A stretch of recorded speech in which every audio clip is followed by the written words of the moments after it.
Until 1948, Christians in Judea, Samaria, and Gaza represented 20% of the population. According to a 1947 British census, there were 28,000 Christians in East Jerusalem. In 1967, after 17 years of Jordanian occupation, they numbered only 11,000, while they now represent only 1.5% of the Palestinian population.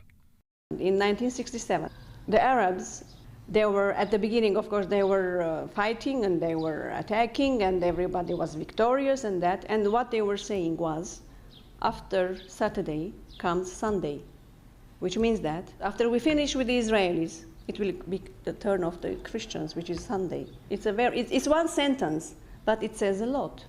اللهم يا ربنا ويا مولانا ويا سيدنا اهزم أعداءك وأعداء الدين في كل مكان اللهم عليك باليهود ومن هاودهم والنصارى ومن ناصرهم والشيوعيين ومن شايعهم اللهم أحصهم عددا واقتلهم بددا ولا تغادر منهم أحدا.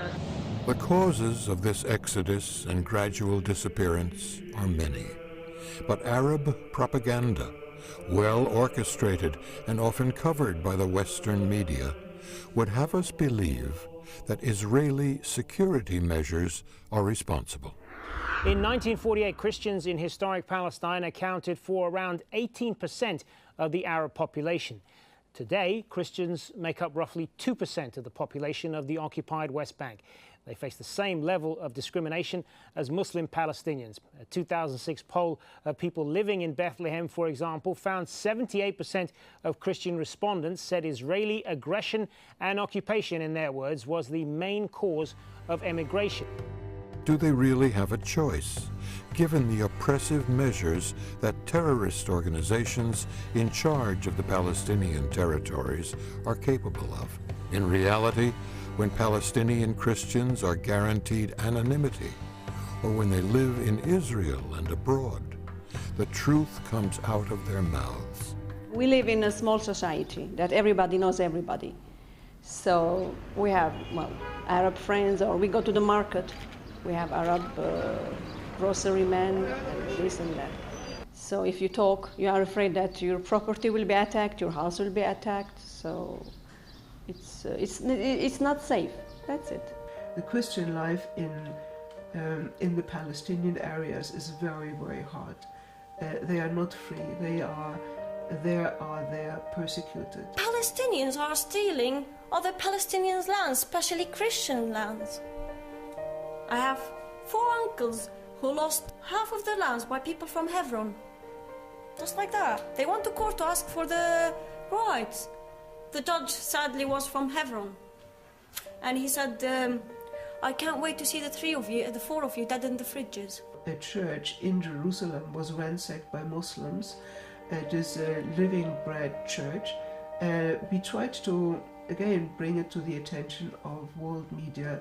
Not one outlet has taken up this persecution. It was not just a persecution, the whole church was ransacked. The people inside the church and also the pastor, they were beaten up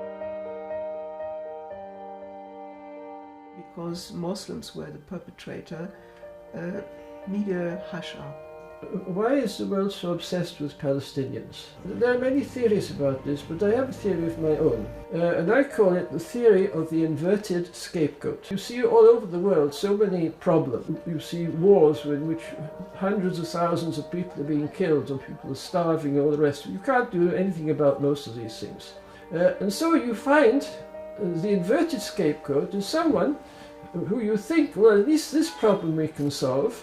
And then you pour all your efforts and money and everything else into solving that one little problem as an alternative to dealing with all the other problems in the world. So the Palestinians would be turned into an inverted scapegoat of this kind. They are the main ones. So while millions are dying or starving in Africa, all this money is poured onto the Palestinians.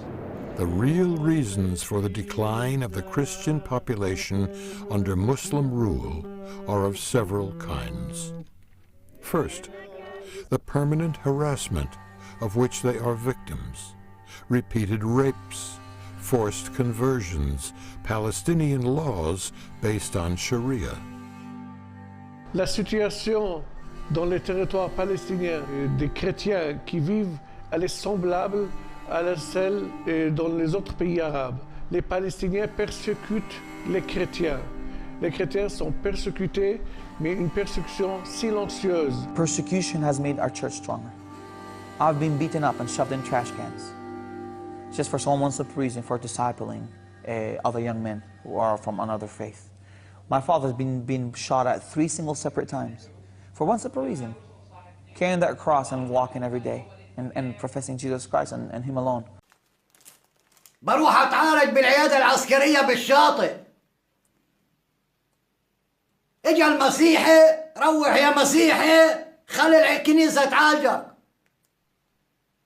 ايوه نعم. اتعب.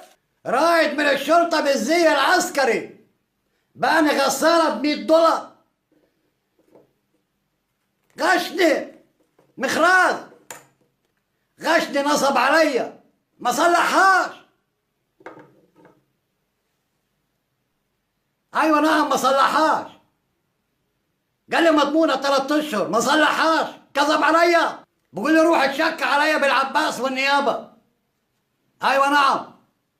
بقول لك شك عليا بالعباس والنيابة. بقولوا له روح يا مسيحي خالد مطر، رايد بالشرطة ممنوع تشك عليه. رفضوا مني شكاوي. ما رضيوش يستجيبوا مني شكاوي بالمرة. The world has been shocked by the brutality of the Islamic State terror militia, especially as it has targeted the ancient Christian communities of Iraq and Syria. These radical jihadists have swept into Christian towns and villages and committed horrible atrocities. Christian men, women, and children have been hung, beheaded, and even crucified. And without someone coming to their rescue, they feel more and more abandoned. But to really understand the enormity of this ongoing tragedy, we need to go back to the birth of the Christian faith here in this region 2,000 years ago. And that story, of course, begins here in Jerusalem, where Jesus was crucified, buried, and resurrected, and here on Mount Zion in the upper room where the church was born in fire on the day of Pentecost. Christians had been present in the Middle East for 2 millennia. After the Islamic conquest of 638, they, like the Jews, were subjected to the laws of dimitude, a status that made them third-class citizens with very limited rights and forced them to pay a racist tax reserved for non-Muslims called jizya. Dhimmi, c'est une personne qui n'est pas musulmane, qui doit, pour survivre dans un pays arabe musulman, pour ne pas être tuée, il faut qu'elle paye des taxes. Ce taxe-là, il s'appelle jizya. Et les chrétiens ont été demandés pour payer le jizya. Ça nous rappelle Daesh, il y a quelques années, et en Irak et en Syrie, qui ont aussi à leur tour réclamé la jizya du chrétien qui habitait en Irak et en Syrie. Maintenant, ces Palestiniens, ils ont demandé la jizya pour terroriser les chrétiens, pour leur dire « ce n'est pas votre pays ». My uncle was one of these Christians in Bethlehem community who had to pay this money. But sadly, after a while, him and other Christians started seeing these people who called themselves freedom fighters. I call them mafia. They used to stand next to Christian houses, shoot and launch rockets at Israel and run so that the response would come mainly upon Christian houses. So what my uncle done was to decide to stop giving them money. They accused him for being a traitor. They put him in jail. They had no evidence against him. They had to let him out of jail. But after a few days, They shot him in his heart in front of his house and killed him.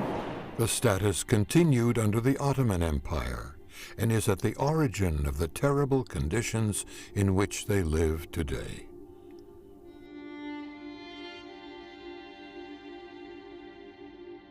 This baby that she's holding in her arms, he speaks up. And what does he say? Allah tells us in the Quran, قَالَ إِنِّي عَبْدُ اللَّهِ. قَالَ, he said, إِنِّي عَبْدُ اللَّهِ. Most definitely, without a doubt, I am the slave of Allah. Jesus Christ was Jewish and he spoke Aramaic language, the language from the Talmud. Islam doesn't want to replace only 14 million Jews and not only to replace, I don't know, 1 billion Christians, but all of the world is Islam. Open Doors, a humanitarian association specializing in the defense of Christian rights, positions the persecution of non-Muslim Palestinians at a high level. علمت الدنيا بأن المسلم بسم الله لا يقهر. يتحدوننا بالبيت الأبيض ونتحداهم بالصحوة والحجر الأسود. هم ليسوا أقوى من كسرى وقيصر، بل هم أدنى وأصغر وأجبن وأحقر. هم أشلاء من الصليبيين وخيبر. On the 25th of April this year, residents of the Christian village of Jifna, near Ramallah, were attacked after a young woman filed a complaint against the son of a Fatah leader for fraud. Dozens of armed men ransacked the village. The Palestinian Authority has been careful not to intervene. On May 13th, vandals broke into a church in the Maronite community of Bethlehem and desecrated it. 3 days later, it was the turn of the Anglican Church in the village of Aboud. This type of incident is so frequent that an exhaustive list is impossible to establish. Muslims converted to Christianity are subjected to the worst anti-Christian abuses, and mere membership in a local church puts them at risk. Dans la loi musulmane, un musulman, s'il se convertit à une autre religion, il s'appelle mortad et on a le droit de le tuer. C'est-à-dire, le fait de se convertir à une autre religion, c'est très délicat et c'est très dangereux. And can get sued by anyone in the Sharia courts and put in jail.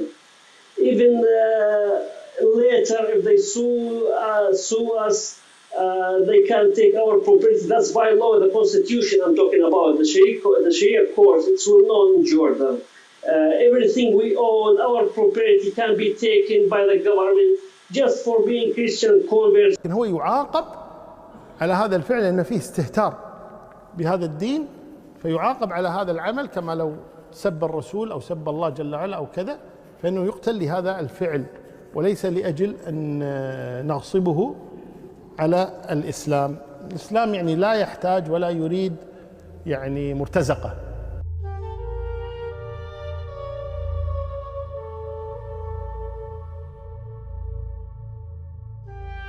At the same time, the number of Christians living in Israel has increased from 34,000 in 1949 to 157,000 today.